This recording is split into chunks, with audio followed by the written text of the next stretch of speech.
this video is targeted to beginners that are getting into copywriting and also to myself.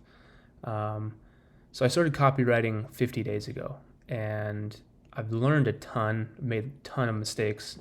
I've worked with some pretty bad clients. I've worked with some pretty good clients.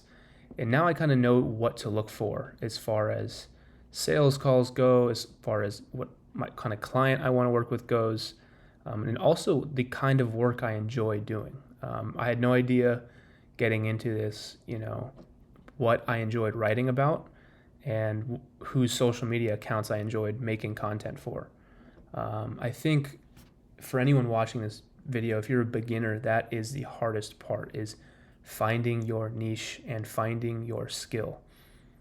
It took me honestly months before these 50 days to figure out what I was going to pursue. And the reality is I still don't know.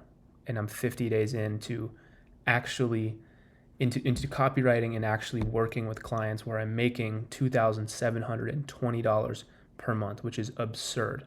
Now, I'm sure people want the facts. You can check my other videos. I've shown it before. But anyway,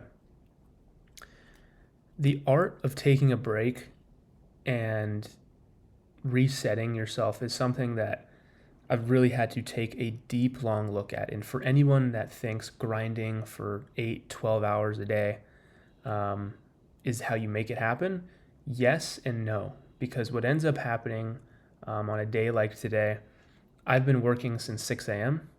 and it's now 3 o'clock. And that's not to say that's a flex or anything, but it does take a toll on you mentally, because you need breaks. You have to look outside and go outside, and you have to eat properly, work out, meditate. You really have to start introducing things that reset your mind. Honestly, I kind of just have done it naturally my entire life, but it matters more now than ever, because it's very easy to just stop going to the gym, stop eating well. And here's kind of the kicker. If you do pursue some sort of entrepreneurial path, your diet and health may suffer. That is the reality. Something has to give when you're putting all this time into something. And it could be relationships, it could be your health, it could be a wide variety of things. I've even had to kind of pump the brakes on reading books, which is something that I really enjoy doing. So honestly, I think I'm at a state of confusion and maybe overexhaustion as well, is kind of what I'm feeling. So this is kind of a typical feeling that I think it happens every one day a week, maybe, if around that. And so again, if you pursue something like that, just keep that in mind. Now, the other thing that I want to talk about is the importance of a personal brand. So I have been posting on this channel, and let me just look.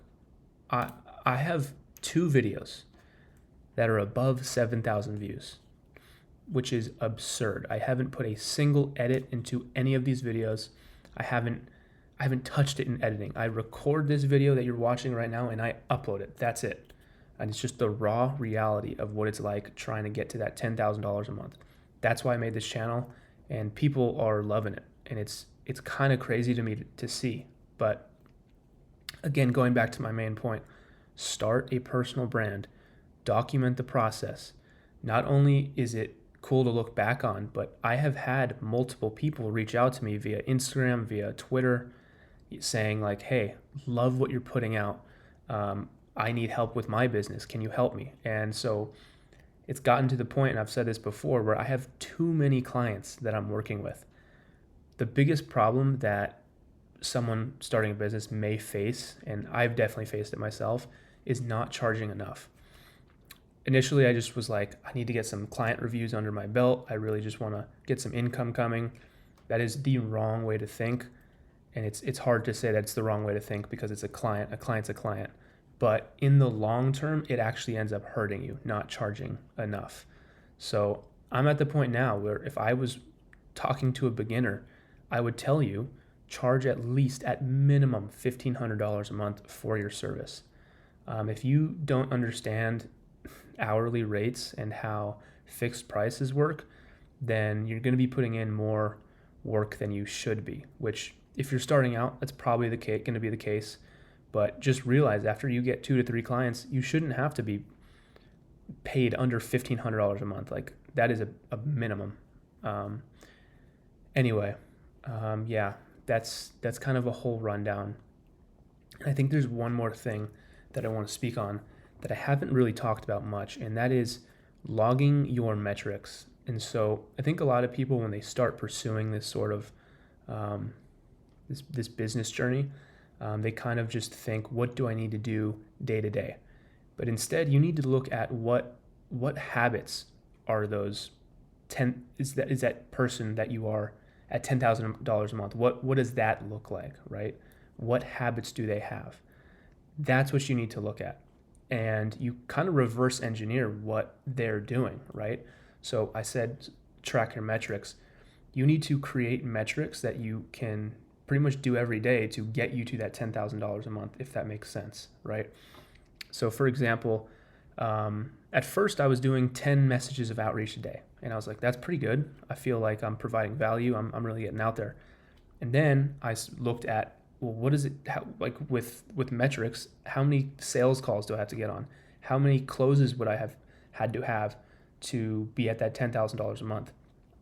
And when you look at the end goal in mind and you backtrack, you realize that you need 80 sales calls at a 10% close rate to get 8 clients.